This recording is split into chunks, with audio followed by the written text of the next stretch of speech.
Russian President Vladimir Putin laid out a number of conditions to end the invasion of their troops into Ukraine. Starting from demanding the neutrality of Kiev to recognizing Crimea, Russia is known to have invaded eastern Ukraine on Putin's orders. Moscow troops pushed into a number of cities and soon there were explosions. Fierce fighting was inevitable between Ukrainian troops and Russian troops. Until now, according to the United Nations (UN) report, 102 civilians were killed and 500,000 were displaced. Ukraine's president, Volodymyr Zelensky, has been calling for peace from the start, but Russia has ignored it.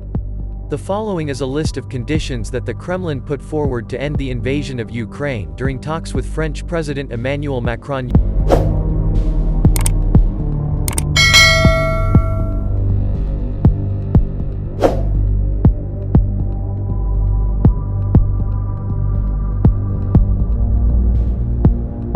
Ukraine's first condition must be neutral. Putin demanded that the Ukrainians be neutral and impartial to the West.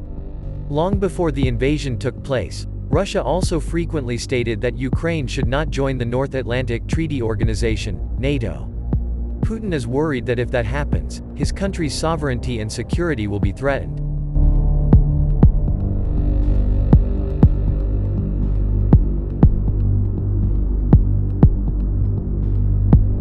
The second condition removes the influence of Nazis or fascism through a statement released by the Kremlin. Putin stated that one of the keys to the solution to the conflict between the two countries is that Ukraine must eliminate the influence of Nazism or the practice of fascism, denazification, and demilitarization.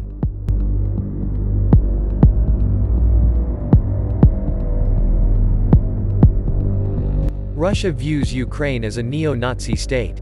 This reason became one of the reasons Moscow attacked the country in Eastern Europe.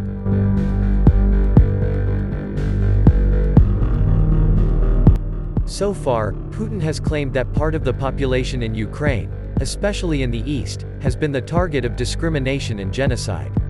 People in the region are said to be more fluent in Russian and closer to the culture of the Red Bear country. The eastern region of Ukraine has been in turmoil since Russia annexed Crimea in 2014.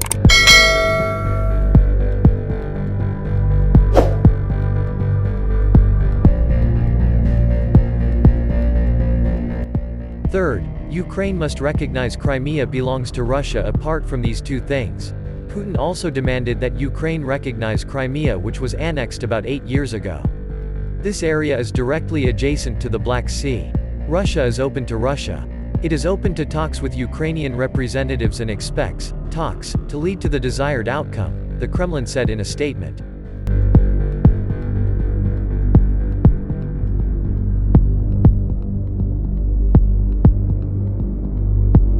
Putin stated these conditions during a phone call with French President Emmanuel Macron. President Putin reiterated his willingness to make commitments on these 3 points, Macron's office said in a statement.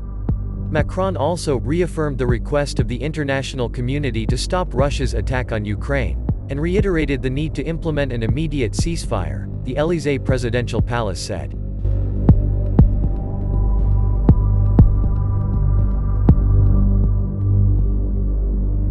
However, Macron's office statement did not include a response from Putin to the request.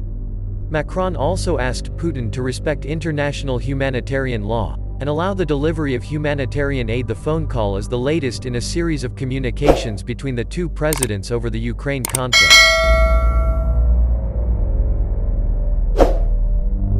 Earlier this month, Macron also traveled to Moscow to speak with Putin in person, returning to Paris with assurances of what he called Putin's desire to maintain Ukraine's stability and territorial integrity.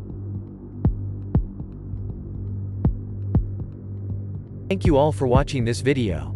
Don't forget to like, comment if you like and subscribe to always update videos on this channel.